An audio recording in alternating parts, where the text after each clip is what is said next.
Okay.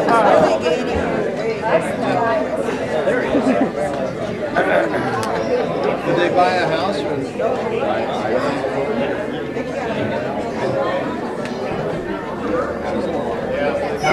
You guys trying to escape?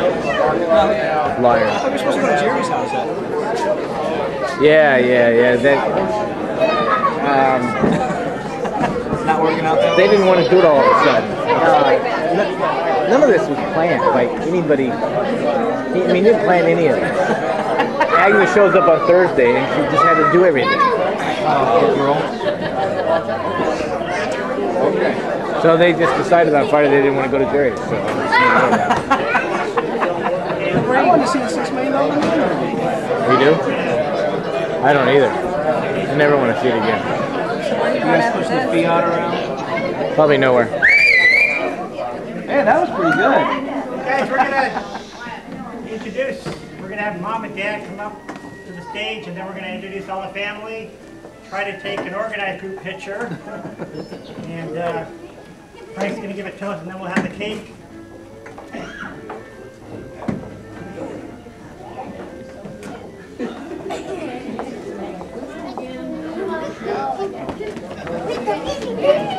You gotta wait your turn, guys.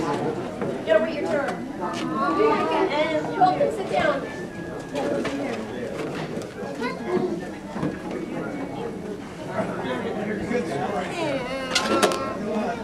Is this the camera? We'll start off with Yeah, that's the camera. I never get tired of that. It could be worse. It could be the baby. We need to know his name, Jerry. this is Frank Jr. He's going to introduce his family. That's Stop applauding. today. Okay. They need to come up too. Where's your family? Two of my three kids, the other one, our new nurse, medical professional in the family, is working. So Julie and her boyfriend Tommy. Yeah, come on. Yeah, not till it rings on the finger. And Philip and his wife Kelly. You set me up. I see Kelly. I don't see Philip. Phil over here on the left. Bill's married. And their son, who looks a little like me, Scotty. Just a little. And then first and oldest grandchild, Sierra. These are Frank's grandkids, by the way. Yeah. That's scary.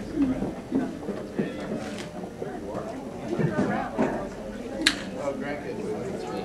I'd like to tell a quick story about... Oh, no quick stories. We don't have enough time. We only have the hall till 7 o'clock. Story about our first child, who actually yesterday was our 49th anniversary. Today is the first day of our 50th wedding year. And Frank always remembers that because he just got in under the wire.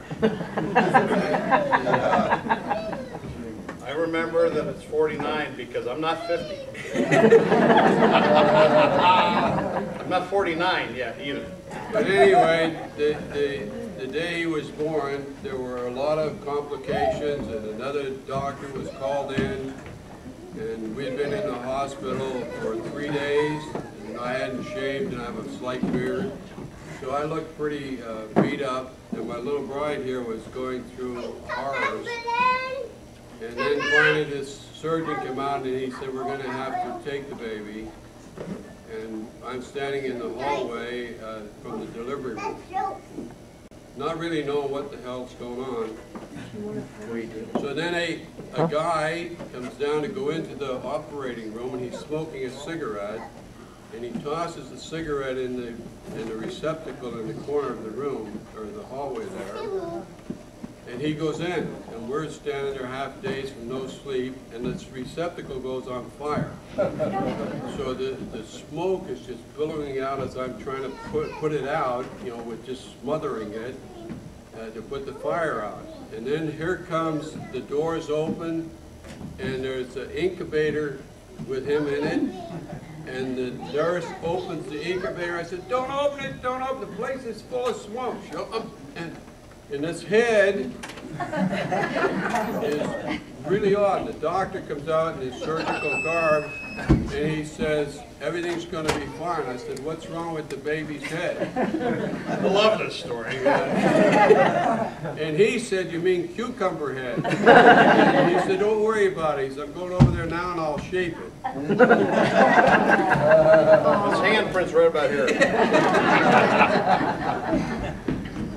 That was our first. It got easier. Yes, it did. Great. Agnes I was an appointment. Kennedy. Next. Our February baby. There's a story about her too. Oh, no. My mother used to My come family. up to, oh, okay. She My family is my husband, Mike. See, we're smart. Not Mike. We have a small family. Michael. Anyway, Agnes was born on February 28th. 25th. 25th. Just checking if she's correct. February 25th, we lived in Scotia, New York, and my mother used to come up to give Dolores a hand, and her mom and dad would drive her halfway up, and I'd go down on this macadam road to get them halfway, and we had 30-foot snow drifts in Schoharie County.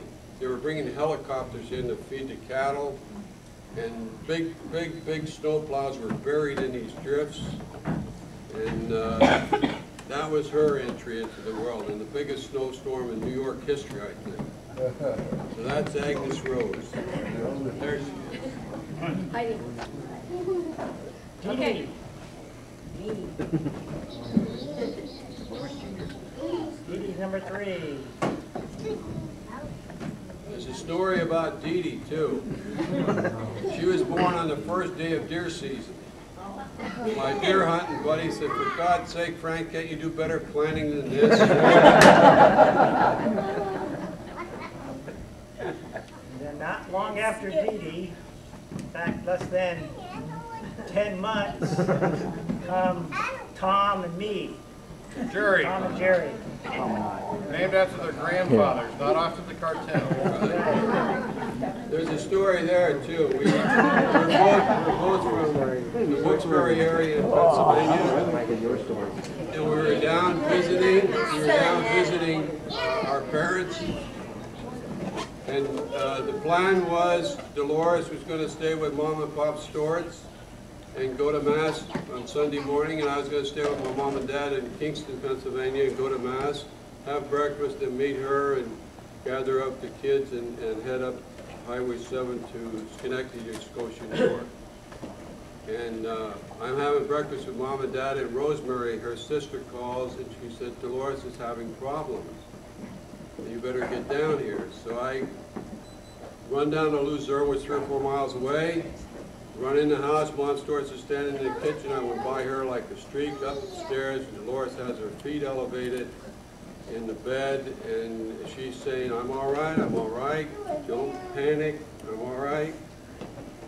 And she tells me what's happening, she's bleeding. So the first miracle of that day, this is Sunday morning, I call our doctor in Schenectady, New York on Sunday morning, and doctor answers the phone. He answers the phone, I tell him what's going on, and he said, it could be nothing, it could be very serious, Frank.